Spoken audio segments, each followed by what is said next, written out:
Hi hello welcome to my channel. കാറ്റത്ത് കിളിക്കൂടിൻ്റെ വിശേഷം നോക്കിയാലോ. അപ്പോൾ ആരെങ്കിലും ആദ്യമായിട്ടാണ് എൻ്റെ ചാനൽ കാണുന്നതെങ്കിൽ ഒന്ന് സബ്സ്ക്രൈബ് ചെയ്ത് സപ്പോർട്ട് ചെയ്യാൻ മറക്കരുത്. അങ്ങനെ നമ്മൾ സുധീഷിനെ സ്റ്റേഷനിൽ നിന്ന് ഇറക്കാൻ വേണ്ടിയിട്ട് ഹരീഷും സുഭാഷ് ചേട്ടനും എല്ലാവരും കൂടി 50,000 രൂപയൊക്കെ ഒപ്പിച്ച് വന്നിരിക്കുകയാണ് കേട്ടോ. 50,000 രൂപയിൽ 25,000 രൂപ സുധീഷിൻ്റെ ബാഗിൽ നിന്നാട്ടോ നമ്മളെ ഹരീഷ് എടുക്കുന്നത്. ബാക്കി വരുന്ന തുക സുഭാഷ് ചേട്ടനും അതുപോലെ തന്നെ ഹരീഷും കൂടി ഒപ്പിച്ചുണ്ടാക്കിയതാണ് കേട്ടോ. അങ്ങനെ അവര് പൈസയൊക്കെ ഒപ്പിച്ച് സ്റ്റേഷനിലേക്ക് കയറുമ്പോഴാണ് സുധീഷ് ലോക്കപ്പിൽ കിടക്കുന്നത് കാണുന്നത് കേട്ടോ. അപ്പൊ ഇവനെ എന്തിനാ ലോക്കപ്പിലാക്കിയെന്നൊക്കെ ഇവര് വിചാരിക്കുന്നുണ്ട്.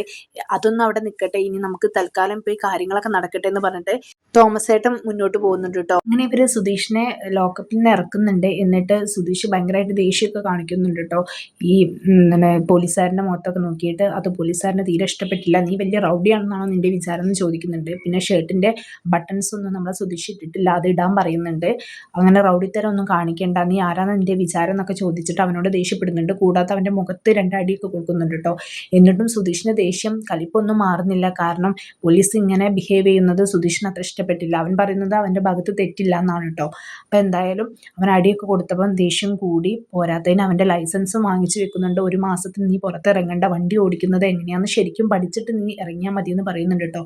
അതും കൂടി കേട്ടപ്പം സുധീഷിന് ആകെ കലിപ്പായി. പോലീസ് ലൈസൻസ് വാങ്ങിച്ചു വെച്ചപ്പോൾ പാവം നമ്മളെ തോമസ് ഏട്ടൻ പറയുന്നുണ്ട് കേട്ടോ, അത് അവന്റെ ജീവിതമാർഗ്ഗമാണ്, വേറെ വരുമാനമൊന്നും ഇല്ലാത്ത ആൾക്കാരാണ്, അപ്പൊ അത് ചെയ്യരുതെന്ന് പറയുമ്പോൾ പോലീസുകാരൻ പറയുന്നത് 1 മാസം അവൻ വണ്ടി എടുക്കാതിരിക്കട്ടെ, അപ്പോഴേ അവൻ എങ്ങനെ വണ്ടി ഓടിക്കണം എന്നുള്ളത് ശരിക്കും പഠിക്കുള്ളൂ എന്നൊക്കെ പറയുന്നുണ്ട് കേട്ടോ.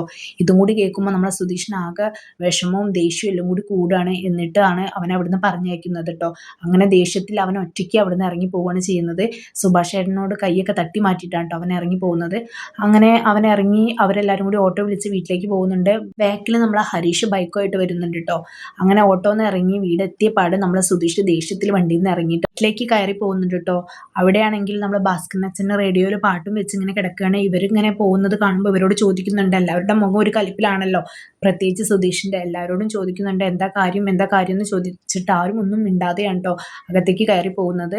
അങ്ങനെ അവിടെ എത്തിയിട്ട് നമ്മളെ സുധീഷ് എല്ലാവരോടും ദേഷ്യപ്പെട്ടുകൊണ്ടിരിക്കുക കേട്ടോ. അവിടുത്തെ ദേഷ്യം മൊത്തം ഇവിടെയാണ് കാണിച്ചു കൂട്ടുന്നത്. പ്രത്യേകിച്ച് ഹരീഷിന്റെ അടുത്ത് ഹരീഷ് ചോദിച്ചതിനൊക്കെ ഭയങ്കരമായിട്ട് ദേഷ്യത്തിൽ മറുപടിയും പറയുന്നുണ്ട്. പോരാത്തിന് അവര് ഭയങ്കരമായിട്ട് സ്റ്റണ്ട് ഉണ്ടാക്കുന്നുണ്ട് കേട്ടോ. സുഭാഷ് ഏട്ടനാണെങ്കിൽ സമാധാനിപ്പിക്കാൻ വേണ്ടി ചെന്നിട്ട് സുഭാഷ് ഏട്ടന്റെ കൈയും തട്ടി മാറ്റി അവിടുന്ന്. അങ്ങനെ സുഭാഷ് ഏട്ടൻ വെള്ളം എടുത്തു കൊടുക്കുന്നുണ്ട്. ആ വെള്ളമൊക്കെ സുധീഷ് അവിടെ തട്ടി മാറ്റുന്നുണ്ട്. അങ്ങനെ നമ്മളെ ഹരീഷിന് കൂടുതൽ ദേഷ്യം വരുന്നുണ്ട്. ഹരീഷ് പറയുന്നുണ്ട് അവിടുത്തെ ദേഷ്യം ഇവിടെ നല്ല തീർക്കേണ്ടത്, നല്ലപോലെ വണ്ടി ഓടിച്ചിരുന്നെങ്കിൽ ഈ ഒരു അവസ്ഥ വരില്ലായിരുന്നു എന്നൊക്കെ പറയുന്നുണ്ട്.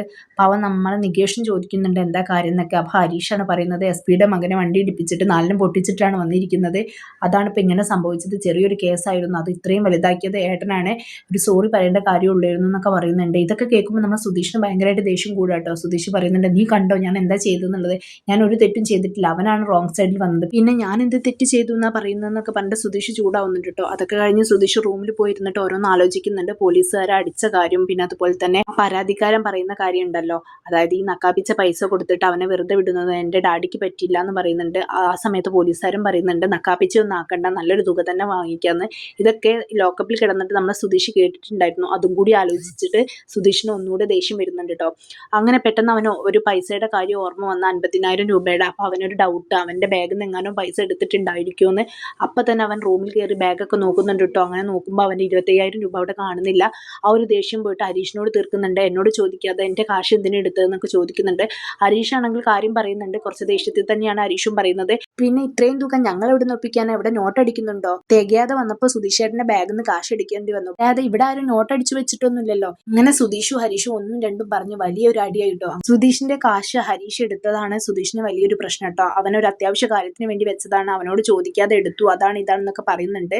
അതിന്റെ ഇടയിൽ ഭാസ്കരനച്ഛൻ വന്നിട്ട് ഹരീഷിന്റെ ചീത്ത പറയുന്നുണ്ട് കേട്ടോ. ഹരീഷിനോട് പറയുന്നുണ്ട് നീ എന്തിനാ അവന്റെ കാശ് ചോദിക്കാതെ എടുത്തത്, അവന്റെ ലൈസൻസും വാങ്ങിച്ചു വെച്ചു, നിങ്ങൾ കാശും കൊടുത്തു, അവന്റെ ഭാഗത്ത് തെറ്റില്ലെന്ന് അവൻ ഉറച്ചു പറയുന്നുണ്ടല്ലോ, പിന്നെ എന്തിനാ നിങ്ങൾ കാശും കൊടുത്തു ലൈസൻസും വാങ്ങിച്ചു വെച്ച് പോകുന്നത്, റെസീറ്റ് എങ്കിലും നിങ്ങൾ വാങ്ങിച്ചോ, നിങ്ങളൊക്കെ എന്ത് പൊട്ടന്മാരാന്നൊക്കെ പറഞ്ഞിട്ട് ഹരീഷിനെ ചീത്ത വിളിക്കുന്നുണ്ട്. ചെറുതായിട്ട് സുധീഷിന്റെ ഭാഗം കൂട്ടിയിട്ട് തന്നെയാ കേട്ടോ നമ്മളെ ഭാസ്കരനച്ഛൻ പറയുന്നത്. അങ്ങനെ അവിടെ വലിയൊരു അടിയായി. നികേഷ് പിടിച്ചു വെച്ചു, നമ്മളെ നിധി പിടിച്ചു വെച്ചിട്ടൊന്നും അവരുടെ അടി നിൽക്കുന്നില്ല. അവസാനം വന്നിട്ട് നമ്മളെ നിധി വന്നിട്ട് 2 പാത്രം എടുത്തിട്ട് അവരെ എറിയുന്നുണ്ട് കേട്ടോ. അങ്ങനെയാണ് അവരുടെ അടി ഇവിടെ അവസാനിക്കുന്നത്. എന്നിട്ട് സുധീഷിനോട് ചീത്ത പറയുന്നുണ്ട്, നിങ്ങൾ അവിടെ വലിയ പ്രശ്നം ഉണ്ടാക്കി, അവിടുത്തെ ദേഷ്യം ഇവിടെ വന്ന് തീർക്കല്ല വേണ്ടത്, എല്ലാ കാര്യങ്ങളും കുറച്ച് സമാധാനത്തോടു കൂടി ചെയ്യാണ് വേണ്ടത്, ഇവിടെ ഉള്ളവരുടെ ദേഷ്യം കാണിച്ചത് കഴിഞ്ഞതൊക്കെ ഇല്ലാതാകുമോ, ഇല്ലല്ലോ, പിന്നെ പൈസയുടെ കാര്യം, നിങ്ങളുടെ പൈസ എടുത്തു എന്നുള്ളത് ശരിയാണ്, പക്ഷെ അത് നിങ്ങൾക്ക് വേണ്ടിയിട്ട് തന്നെയല്ലേ ചെയ്തത്, ബാക്കി തുക അവർ ഒപ്പിക്കുകയല്ലേ ചെയ്തത്, അത് നിങ്ങൾ ആലോചിച്ചോ, ആ പൈസയ്ക്ക് മാത്രമേ കണക്കുള്ളൂ, ഇതിന് കണക്കൊന്നുമില്ലേ എന്നൊക്കെ പറഞ്ഞ് സുധീഷിനെ ചീത്ത വിളിക്കുന്നുണ്ട്. സുധീഷിനോട് റൂമിൽ പോയിട്ട് ഇരിക്കാൻ പറയുന്നുണ്ട് കേട്ടോ. പിന്നെ ഹരീഷിനോട് പറയുന്നുണ്ട്, ഇങ്ങനൊരു അവസ്ഥയിൽ കുറച്ച് മയത്തിൽ സംസാരിച്ചൂടെ, ഹരീഷിന് സുധീഷിനെ സ്നേഹമാണെന്ന് എനിക്കറിയാം, രണ്ടുപേർക്കും അങ്ങോട്ടും ഇങ്ങോട്ടും ഭയങ്കര സ്നേഹം, എന്നാൽ അതൊന്ന് കുറച്ച് പ്രകടിപ്പിച്ചൂടെ, ദേഷ്യം ഇങ്ങനെ കാണിക്കാൻ നിൽക്കണം, കുറച്ച് സമാധാനത്തോടെ പറഞ്ഞൂടെ എന്നൊക്കെ പറഞ്ഞിട്ട് ഹരീഷിനോടും ഉപദേശിക്കുന്നുണ്ട്. അത് കഴിഞ്ഞ് ഭാസ്കരനച്ഛനെ ഉപദേശിക്കുന്നുണ്ട്, മക്കൾ തമ്മിൽ അടി ഉണ്ടാക്കുമ്പോൾ നോക്കി നിൽക്കല്ലേ വേണ്ടത്, അത് പറഞ്ഞ് മനസ്സിലാക്കി കൊടുക്കുകയാണ് വേണ്ടത്, നിങ്ങളൊരു അച്ഛനാണോ, ഇങ്ങനെയാണോ ചെയ്യേണ്ടത് എന്നൊക്കെ പറഞ്ഞ് അച്ഛനെ ഉപദേശിക്കുന്നുണ്ട്. അങ്ങനെ അതൊക്കെ കഴിഞ്ഞ് നിൽക്കുമ്പോഴാണ് നമ്മളെ സുഭാഷ് ഏട്ടൻ വരുന്നുണ്ട്. സുഭാഷ് ഏട്ടൻ വരുമ്പോൾ ഹരീഷ് ഉമ്മറത്ത് നിൽക്കുന്നുണ്ട്. ഹരീഷിന്റെ മട്ടും ഭാവമൊക്കെ കണ്ടപ്പോൾ സുഭാഷ് ഏട്ടൻ എന്താ നീ ഇവിടെ നിൽക്കുന്നതെന്ന് ചോദിക്കുന്നുണ്ട്. ഒന്നും ഇല്ല എന്നൊക്കെ പറയുന്നുണ്ട്. അങ്ങനെ അകത്തേക്ക് കയറി വരുമ്പോൾ നമ്മളെ നികേഷും അതുപോലെ തന്നെ നിധിയൊക്കെ ചെയറൊക്കെ വീണ് കിടക്കുന്ന എടുത്തു വെക്കുന്നുണ്ട്. ഇവിടെ എന്താ പ്രശ്നം എന്നൊക്കെ ചോദിക്കുമ്പോൾ കാര്യം പറയുന്നുണ്ട് കേട്ടോ, തമ്മിലടി ഉണ്ടാക്കി എന്നൊക്കെ പറയുന്നുണ്ട്. സുഭാഷ് ഏട്ടൻ വന്ന് സുധീഷിനെ ഉപദേശിക്കുന്നുണ്ട്, ഇങ്ങനെയാണോ ചെയ്യേണ്ടത്, ഇവിടെ നിങ്ങൾ തമ്മിലടിച്ചുകൊണ്ട് എന്ത് കാര്യമാണുള്ളത്, ഇവിടുത്തെ സന്തോഷമൊക്കെ നിങ്ങൾ ഇല്ലാതാക്കുകയാണോ ചെയ്യേണ്ടത്, ഇങ്ങനെ കഴിയുമ്പോൾ എന്ത് ഇതാണ് നിങ്ങൾക്ക് കിട്ടുന്നതെന്നൊക്കെ ചോദിക്കുന്നുണ്ട്. ഹരീഷിനെ ഉപദേശിക്കുന്നുണ്ട്, അവൻ ഇങ്ങനത്തെ ഒരു സിറ്റുവേഷനിൽ നിൽക്കുമ്പോൾ നീ നല്ലപോലെ നിൽക്കല്ലേ വേണ്ടത്, അല്ലാതെ തിരിച്ചും അങ്ങനെ ചെയ്യുകയാണ് വേണ്ടതെന്നൊക്കെ പറഞ്ഞ് ഹരീഷിനെയും ഉപദേശിക്കുന്നുണ്ട് കേട്ടോ. സുധീഷിനെ ഉപദേശിക്കുന്നുണ്ട്, നീ നിധിയെ ഇങ്ങോട്ട് കൂട്ടിക്കൊണ്ടു വന്നതല്ലേ, എന്നിട്ട് അവളെ ഇങ്ങനെ ബുദ്ധിമുട്ടിക്കണോ, ഇങ്ങനെയാണോ നീ ചെയ്യേണ്ടത്, നിധി ഈ വീട് വിട്ട് പോകുമ്പോൾ നിധി നീ പോവരുത് എന്ന് പറഞ്ഞതുകൊണ്ട് കാര്യമില്ല, നീ പ്രവൃത്തിയിലും അത് കാണിക്കണം എന്നൊക്കെ പറഞ്ഞിട്ട് നമ്മളെ സുധീഷിനെ ഭയങ്കരമായിട്ട് ഉപദേശിക്കുന്നുണ്ട്.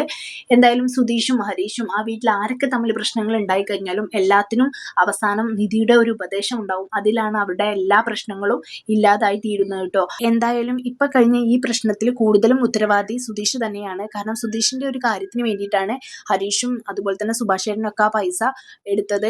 പിന്നെ അത് മാത്രമല്ല, സുധീഷിന്റെ മേല് വേറെ പല കുറ്റങ്ങളും ചുമത്തുമെന്ന് അവർ ആരോപിച്ചപ്പോഴാണ് അവർ സുധീഷിന്റെ കൂടി പൈസ എടുത്തത്. അതിന് സുധീഷ് ഇത്രമാത്രം പറയേണ്ട ആവശ്യമൊന്നും ഇല്ലായിരുന്നു. സുധീഷ് ഭയങ്കരമായിട്ട് ഹരീഷിന്റെ അടുത്ത് ചൂടായി. സുധീഷിനും കൂടി വേണ്ടിയിട്ടാണ് ഹരീഷൊക്കെ ഇത് ചെയ്തത്. അപ്പൊ എന്തായാലും നമുക്ക് വെയിറ്റ് ചെയ്ത് കാണാം ഇനി എന്തൊക്കെയാണ് കഥയിൽ സംഭവിക്കാൻ പോകുന്നതെന്ന്. എന്തായാലും സുധീഷ് ഭയങ്കരമായിട്ട് ടെൻഷനും കലിയും ഇളകിയും നിൽക്കുകയാണ്. വേറൊന്നും കൊണ്ടല്ല, അവന്റെ ലൈസൻസ് പോലീസ് പിടിച്ചു വെച്ചിട്ടുണ്ട്. പോരാത്തതിന് എല്ലാവരുടെയും മുന്നിൽ വെച്ചിട്ട് അവനെ അടിച്ചിട്ടുണ്ട്. അവൻ തെറ്റുകാരനല്ല എന്ന് അവൻ കൂടെ കൂടെ പറയുന്നുണ്ട്. അപ്പൊ ഇതൊക്കെയാണ് അവന്റെ പ്രശ്നങ്ങൾ. അപ്പൊ ഇനി കഥയിൽ എന്തൊക്കെയാണ് നടക്കാൻ പോകുന്നതെന്ന് നമുക്ക് വെയിറ്റ് ചെയ്ത് കാണാം. അപ്പോൾ ആരെങ്കിലും എൻ്റെ ചാനൽ സബ്സ്ക്രൈബ് ചെയ്യാതെയാണ് കാണുന്നതെങ്കിൽ ഒന്ന് സബ്സ്ക്രൈബ് ചെയ്ത് സപ്പോർട്ട് ചെയ്യാൻ മറക്കരുത്. ഇതുപോലുള്ള റിവ്യൂസിനായിട്ട് ഈ ചാനൽ ഒന്ന് ഫോളോ ചെയ്യുക. ബൈ.